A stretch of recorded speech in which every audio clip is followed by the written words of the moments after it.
Auzubillahiminasyaitonirrojim. Bismillahirrohmanirrohim. Assalamualaikum warahmatullahi wabarakatuh. Sahabat Filah Channel Debat Iman dan Logika yang semoga selalu dilimpahi rahmat dan barokah dari Allah Subhanahu wa Ta'ala. Kami terus berusaha untuk menghadirkan diskusi lintas agama antara Islam dengan agama di luar Islam dari sumber API, yaitu Apologetika Islam Indonesia, yang insya Allah dapat memberi manfaat yang besar bagi kita semua. Baiklah sahabat Filah Channel Debat Iman dan Logika, jika suka dengan acara channel ini, jangan lupa bantu kami untuk subscribe, like, share dan komen, dan aktifkan tanda lonceng agar tidak ketinggalan video yang terbaru dari kami. Semoga kebaikan sahabat Filah dibalas oleh Allah Subhanahu wa Ta'ala dan dijadikan amal jariah. Mari kita dengarkan tanya jawab, debat dan diskusi berikut ini. Selamat mendengarkan. Jazakumullah khairan katsiran, syukron. Selamatkan itu atau yang dipulihkan, yang dikembalikan kehidupan itu atau roh Allah itu, mereka itu menjadi tempat kediaman Allah. Nah, kediaman Allah ini bukan baru konsepnya, tetapi sudah sejak penciptaan manusia pertama, di mana manusia itu, Adam dan Hawa, mereka mendapat kehidupan karena roh yang diberikan oleh Allah di dalam hidup mereka. Sehingga boleh dikatakan kehidupan Allah itu dibagi kepada manusia. Nah, itu penyataan di dalam Alkitab. Yang ketiga mengenai penipuan setan. Itu betul, memang setan itu pendusta, pembohong, bapa segala dusta. Dan kalau saya bisa baca satu bagian di dalam Alkitab yang dinyatakan oleh Yesus sendiri ketika dia berbicara kepada orang-orang Farisi dan Saduki, ahli-ahli Taurat pada waktu itu, dan dia berkata kepada mereka, kamu berkata bahwa bapa kami adalah Abraham. Jadi kata Yesus, jikalau sekiranya kamu anak-anak Abraham, tentulah kamu mengerjakan pekerjaan yang dikerjakan oleh Abraham. Jadi di mana terlihat sebenarnya orang-orang yang melakukan kebenaran adalah karena memang perbuatan-perbuatan mereka. Terlihat di perbuatan-perbuatan mereka, bukan di konsep-konsep. Bisa saja kelihatan ada konsep yang benar atau memang tidak benar, tetapi mari lihat apa yang mereka lakukan sesuai nggak apa yang mereka katakan. Memang ini tidak bisa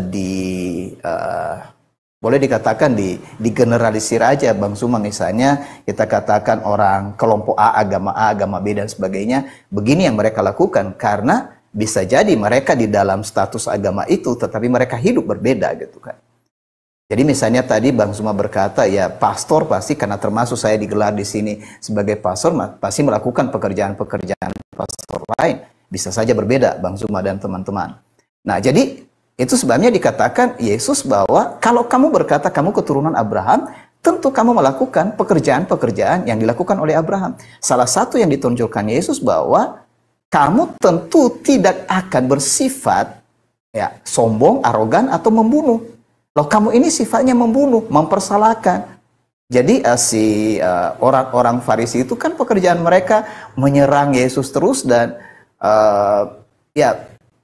sebenarnya lawan dari itu adalah mereka tidak punya kasih. Jadi Yesus berkata kepada mereka, jikalau Allah adalah Bapamu, kamu akan mengasihi aku sebab aku keluar dan datang dari Allah, dan aku datang bukan atas kehendakku sendiri, melainkan Dialah yang mengutus aku.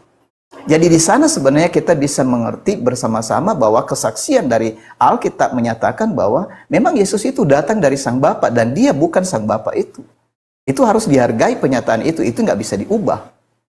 Jadi kalau misalnya pada akhirnya, tadi kan ini karena berhubungan dengan konsep ketuhanan. Mengapa? Jadi saya tambahkan di sini catatannya, mengapa pada akhirnya Yesus itu disebut sebagai penguasa? Nah, kata penguasa ini sebenarnya dimulai dalam penjelasan kitab suci ketika manusia diciptakan, di mana Adam dan Hawa itu diberi mereka kuasa atas bumi dengan 3 wilayah yang disebut laut, darat, dan udara. Atas ikan di laut, burung di udara, dan hewan di darat. Pelambangan ini sebenarnya kita mengerti berikutnya bahwa penguasa atas 3 wilayah itu adalah roh-roh jahat termasuk iblis. Jadi dikatakan bahwa manusia yang memiliki roh Allah, mereka punya kuasa atas. Nah, setan-setan ini termasuk iblis. Jadi bukan kepada manusia. Nah, ini kesalahannya Bang Suma dan teman-teman. Banyak orang tidak menyadari mereka malah menguasai sesamanya gitu. Itu bukan perintah Allah. Perintah Allah itu kepada kita, musuh kita itu hanya satu, iblis. Dan semua pasukannya itu, bukan di antara kita, bukan orang yang berbeda agama. Kita ini sebenarnya semua sahabat, hanya karena kita memang sudah saling tidak kenal, karena yang kita kenal masing-masing menurut jalan kita. Tapi kalau ini dikenal, kita memperoleh hidup yang sama, kita memiliki roh yang sama, di antara kita tidak ada pertentangan, lebih dari toleransi. Karena yang di dalam kita adalah kasih. Kasih itu hanya muncul ketika seseorang memperoleh hidup kembali. Tapi orang yang dalam status kematian, tidak mungkin ada kasih. Dan mereka ada permusuhan. Dan ini yang terjadi di awal dengan manusia yang pertama itu, di mana mereka kehilangan kasih, kehilangan roh Allah, kehilangan kehidupan. Makanya keturunan berikutnya disebutkan dalam Alkitab semata-mata jahat. Makanya disebut orang-orang yang jahat itu disebut sebagai keturunan ular beludak atau keturunan iblis. Karena sifat mereka yang termasuk yang sangat menonjol itu adalah membunuh. Karena sesudah dosa, keturunan Adam pertama itu Kain membunuh adiknya sendiri Habel gara-gara ibadah. Itu persoalannya di sana. Nah, segitu dulu mungkin yang saya respon dari apa yang disampaikan Bang Zuma tadi sehubungan dengan ketiga hal itu. Kembali ke Bang Zuma. Baik, terima kasih. Mungkin setelah Bang Zuma ngomong langsung tiktokan aja ya. Saya izin perbesar saja gambarnya semua. Kita gini aja. Silakan Bang Zuma. Ya, baik. Jadi ada hal menarik kemudian ketika Pak Pastor kemudian mengatakan bahwasanya apa yang saya sampaikan itu betul. Lalu keadaan yang ada saat ini adalah bahwa pastor itu mengajarkan kemudian menyembah Yesus. Kenapa hal itu bisa terjadi? Ya, pengantar ini singkat para sahabat. Dukung semua ya sahabat-sahabat kita channel Densa News Muslim. Di like, di subscribe, di share sebanyak mungkin untuk supaya mencegah sahabat-sahabat kita di luar sana tidak terpengaruh terhadap pemurtadan. Semoga Allah memberikan selalu sikap istiqamah. Salam satu Tuhan, Allahu Akbar.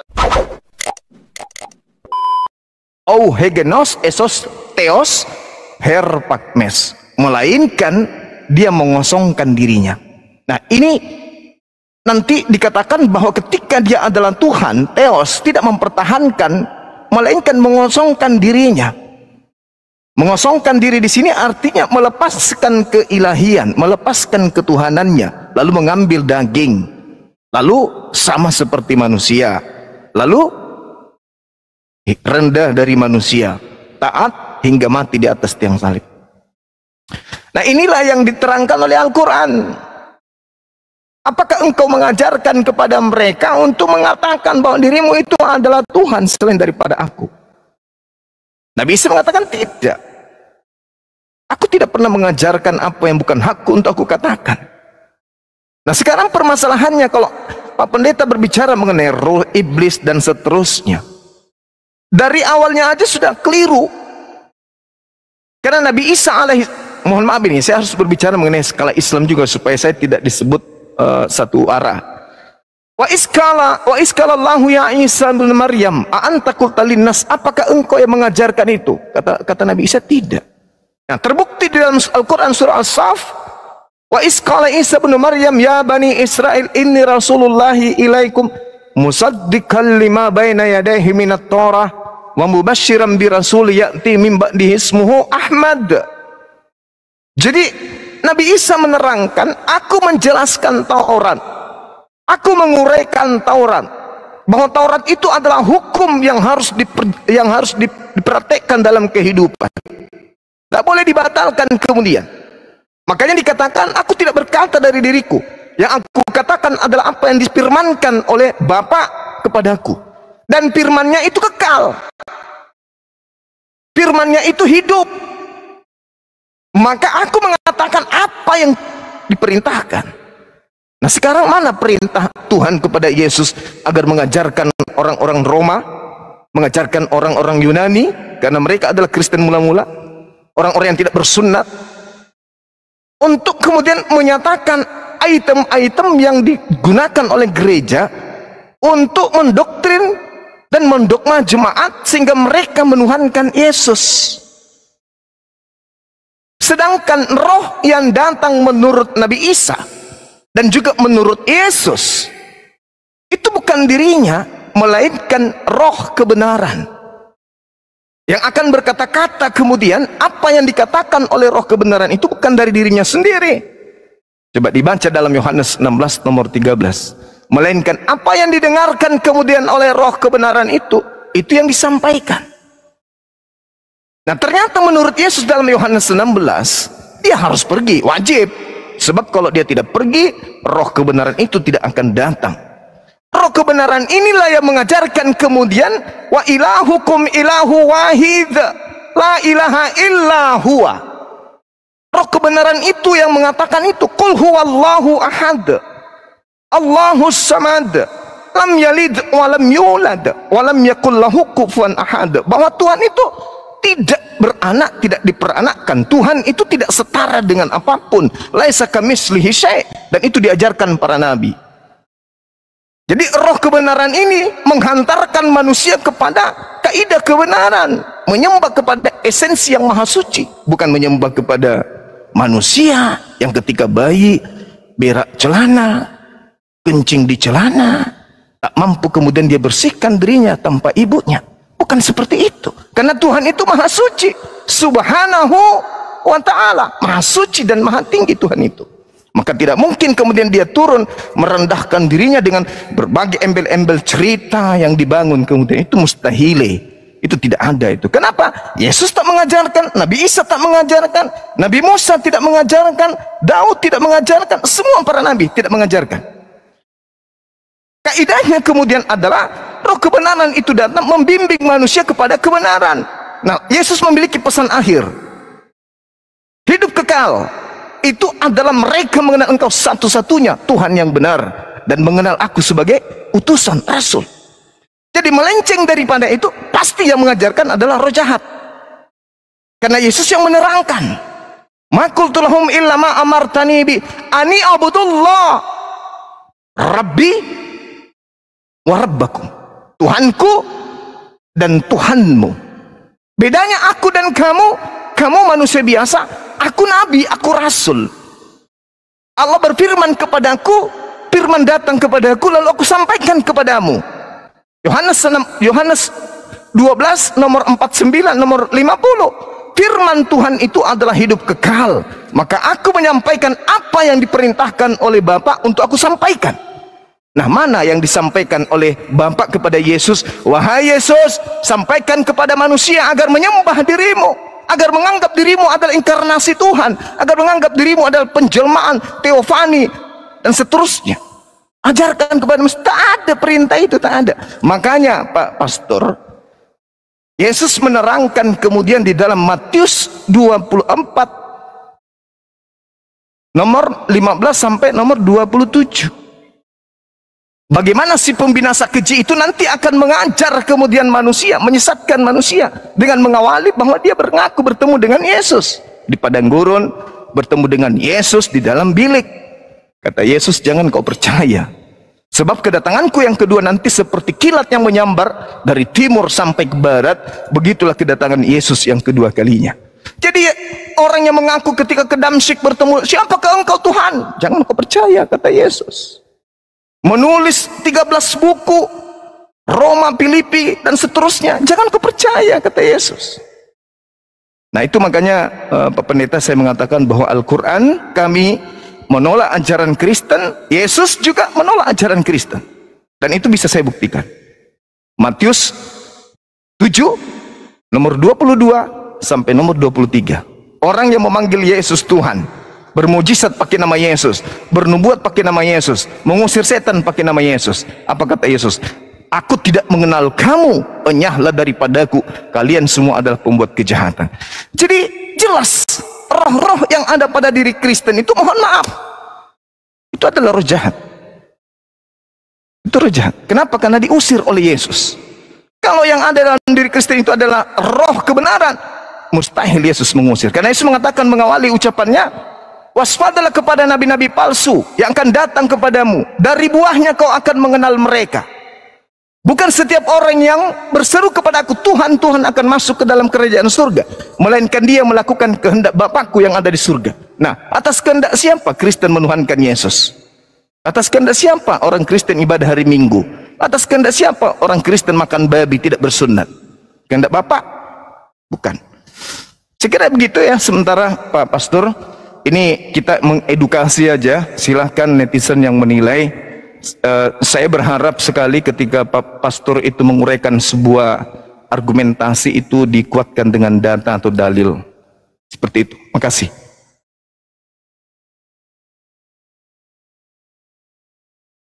Ya, silakan Pak Pastor. Ya, terima kasih kembali Bang Zuma. Apa yang sudah disampaikan tadi dan saya mulai dari, mungkin saya perlu jelaskan tentang mengapa ada pernyataan di dalam Alkitab menyembah kepada Yesus. Jadi praktek menyembah kepada Yesus itu terjadi di antara orang-orang mulai dari ketika Yesus masih lahir, masih bayi ya. Jadi misalnya kita kasih contoh orang-orang dari orang Majus ya. Dan kemudian dalam penjelasan banyak tulisan-tulisan dalam kitab suci, orang-orang menyembah kepada dia karena perbuatan-perbuatan yang ajaib, termasuk para pengikutnya. Misalnya ketika selesai mereka melihat dia, ketika Petrus turun di air, berjalan di atas air, kemudian dia hampir tenggelam, lalu diselamatkan oleh Yesus, lalu kembali mereka di atas perahu, dan di sana murid-murid itu menyembah dia dan seterusnya. Nah, soal menyembah kepada Yesus itu sebenarnya kadang kan dibuat pengertian ini kenapa seperti ada praktik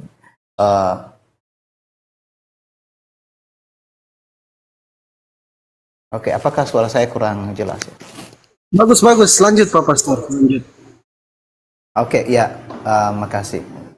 Jadi maksudnya penyembahan kepada Yesus itu sebenarnya bukan satu doktrin, atau bukan karena orang-orang Kristen, atau bukan karena siapa-siapa.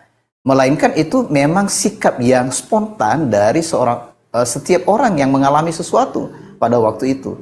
Yang menariknya di sana tidak ada penolakan kepada penyembahan itu. Beda dengan misalnya kita tahu dalam catatan Alkitab, ada orang-orang yang menyembah kepada malaikat, misalnya seperti Yohanes waktu dia mendapat penglihatan, dan malaikat itu langsung berkata, oh tidak, kita sama. Oleh sebab itu, kamu tidak boleh menyembah kepadaku. Jadi mengapa Yesus menerima penyembahan itu? Karena penyembahan itu sebenarnya kepada Sang Bapa.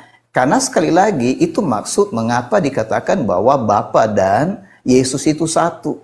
Jadi Yesus itu tidak pernah mengambil sesuatu dalam dirinya tentang segala sesuatu. Termasuk pelaksanaan kehendak Sang Bapa. Dia tidak pernah melakukan itu dari dirinya sendiri.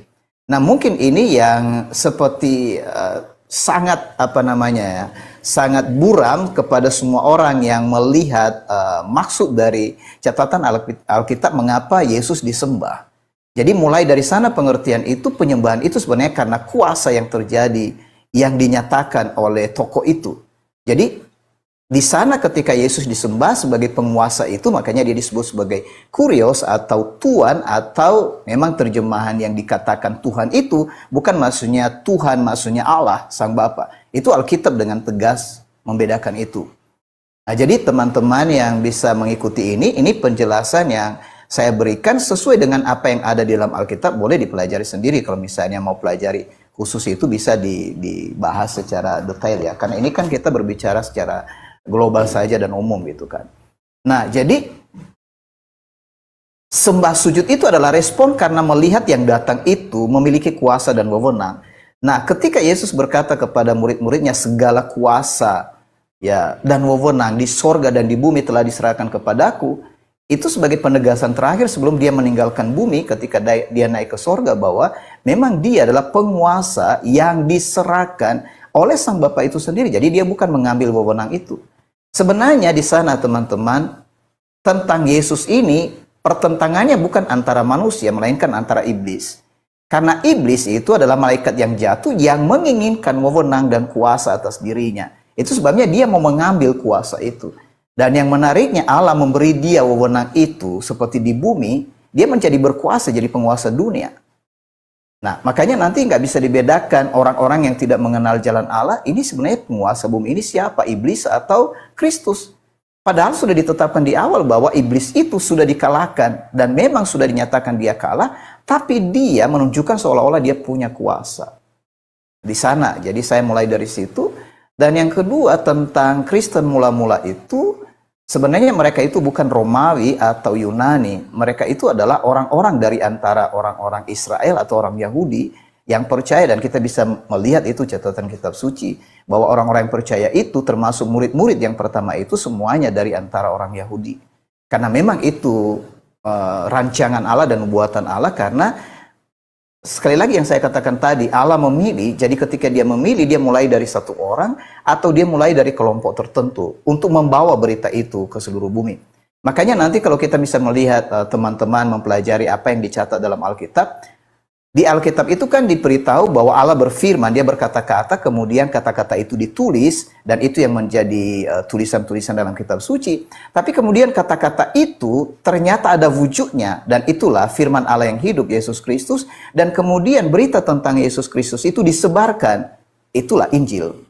Kira-kira seperti itu. Jadi ada 4 di sini kategori firman. Itu yang pertama firman yang diucapkan Allah, firman yang ditulis oleh para nabi, dan kemudian firman yang telah menjadi manusia, dan kemudian firman, yaitu Injil itu tadi, yang disebarkan oleh para rasul, dan seterusnya. Nah, itu sekedar informasi saja. Dan jadi sekali lagi, apa yang menjadi pengenalan ajaran tentang Allah di dalam kitab suci itu bukan berdasarkan ajaran Kristen, karena memang udah jelas tadi, Yesus itu tidak mengenal ajaran Kristen gitu kan. Kalau ada ajaran-ajaran Kristen yang beragam sekarang ini, pasti Yesus tidak kenal itu, karena dia menyatakan ajarannya. Ajaran yang dibawanya itu adalah dari Sang Bapa untuk menegaskan isi dari kitab Taurat, Zabur atau Mazmur dan nabi-nabi. Jadi dia datang sebenarnya untuk membuka rahasia apa yang tertulis dalam kitab-kitab sebelumnya ini gitu kan, yaitu kitab Taurat, Mazmur dan nabi-nabi. Nah, sekali lagi Yesus tidak mengenal ajaran itu. Jadi apa yang disampaikan oleh Yesus sebenarnya, ajaran yang dia sampaikan itu kepada mereka, dia berkata kepada murid-muridnya, dan ajarlah mereka menaati atau melakukan segala sesuatu yang telah kuperintahkan kepadamu. Dan ketahuilah aku menyertai kamu sampai kesudahan zaman. Kan kita mau mengecek perintah apa yang disampaikan kepada mereka. Perintah itu sebenarnya intinya kasih. Berarti sama dengan apa yang disampaikan di awal sekali, karena nabi yang dikenal di antara bangsa Yahudi itu adalah Musa. Itu sebabnya selalu berkaitan dengan hukum Musa atau hukum Taurat. Jadi Yesuslah yang menggenapi segala sesuatu yang dinyatakan dalam hukum Taurat. Itulah yang diajarkannya untuk menjelaskan kepada mereka lebih terang. Ini yang disampaikan misalnya di dalam Lukas pasal 24 ayat 44. Dan inilah yang kukatakan kepadamu ketika aku masih bersama-sama dengan kamu, yaitu bahwa apa yang dikatakan tentang aku di dalam Taurat, Mazmur dan nabi-nabi itu harus digenapi gitu. Dan penggenapan itu berkaitan dengan Mesias harus menderita, mati dan dikubur dan bangkit kembali. Dan di dalam namanya berita tentang 2 hal, pertobatan dan pengampunan dosa harus sampai kepada semua manusia. Mulai dari Yerusalem, jadi mulai dari bangsa pilihan itu. Nah, jadi itu yang menjadi inti daripada pesan-pesan itu, dan mengapa pada akhirnya kita mengenal Yesus itu disembah. Bukan karena misalnya orang berkata, dia tidak pernah memerintah supaya dia sembahlah aku, dan juga betul itu bahwa Yesus tidak pernah berkata bahwa sembah aku jangan sembah Bapa gitu. Kalau dia berkata bahwa kamu mengenal aku dan mengenal Bapa, percaya kepada aku dan percaya juga kepada Bapa. Maksudnya bahwa kamu mengenal aku dan Bapa itu tidak bisa dipisah gitu. Beda dengan kita, karena kita manusia kan, kita tidak bisa berkata aku dan Bapa adalah satu, karena dari kita itu dipersatukan dengan Bapa sehingga kita semua menjadi satu di dalam Allah gitu. Jadi beda dengan hubungan Kristus itu eksklusif bersama Bapaknya, karena memang dia bukan dari tubuh, tapi dia diberi tubuh. Kembali ke Bang Suma, makasih. Baik, mungkin gini ya, izin para narasumber kalau bisa tiktokan aja, Pak Pastor J sama Bang Zuma silakan langsung tiktokan aja Bang Zuma. Pak Pastor silakan. Oke. Jadi saya tanggapi sedikit deh, baru kemudian saya tiktokan sama Pak Pastor. Karena banyak hal menarik kemudian yang harus diluruskan gitu ya dari paparan seorang pastor yang kita hormati. Yang pertama tentang orang Majus. Apa ada yang nulis datang menyembah Yesus. Berarti orang Kristen ini pengikut orang Majus. Kemudian murid-murid juga ketika terjadi badai ya, ketika kemudian dia berjalan di atas air, kemudian murid-murid dikatakan di situ proskuneo, padahal itu hanya sekedar sujud, menghormat, kagum, takjub, bukan menjadikan Yesus itu Tuhan. Dengan demikian Kristen ini pengikut murid. Yesus menyembah Elohim. Kenapa nggak diikuti Yesus? Padahal di dalam Yohanes 3 nomor 16, begitu besar kasih Tuhan, kasih karunia Tuhan akan dunia ini sehingga ia menganugerahkan hambanya yang tunggal. Barang siapa yang percaya kepada Yesus akan memperoleh hidup yang kekal. Barang siapa yang tidak percaya akan mati dalam dosanya. Lo kenapa jadi percaya kepada orang Majus? Itu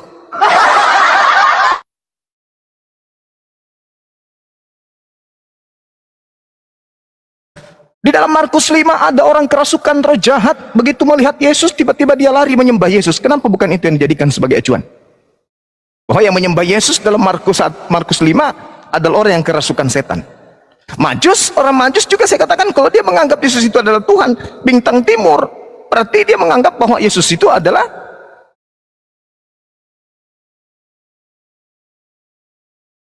iblis bintang timur itu.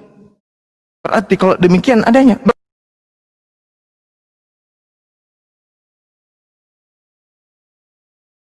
berarti maju adanya, berarti maju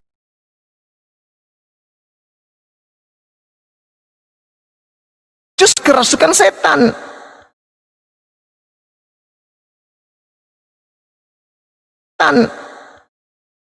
Ada dua hal yang saya catat di sini, ya. Kalau yang tadi itu kan saudara menyembah Yesus itu kan bukan karena Yesus, tapi karena orang Majus dan juga muridnya. Sementara Tuhan mengatakan barang siapa yang percaya kepada Yesus, nah, nah,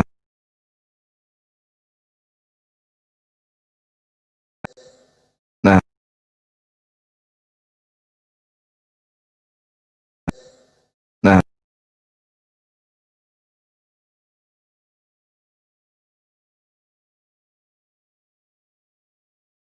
nomor 44. Nah, kalau rujukannya harus tertulis, bentar ya, bentar. Lagi nge-lag YouTube-nya juga. Jadi kalau misalnya harus tertulis sesuai dengan apa yang ada dalam kitab Taurat, selesai Kristen ini. Karena tidak ada di dalam Taurat bahwa Tuhan itu menjadi manusia. Tuhan itu menjadi bayi, Tuhan itu memerintahkan membunuh orang yang benar, tidak.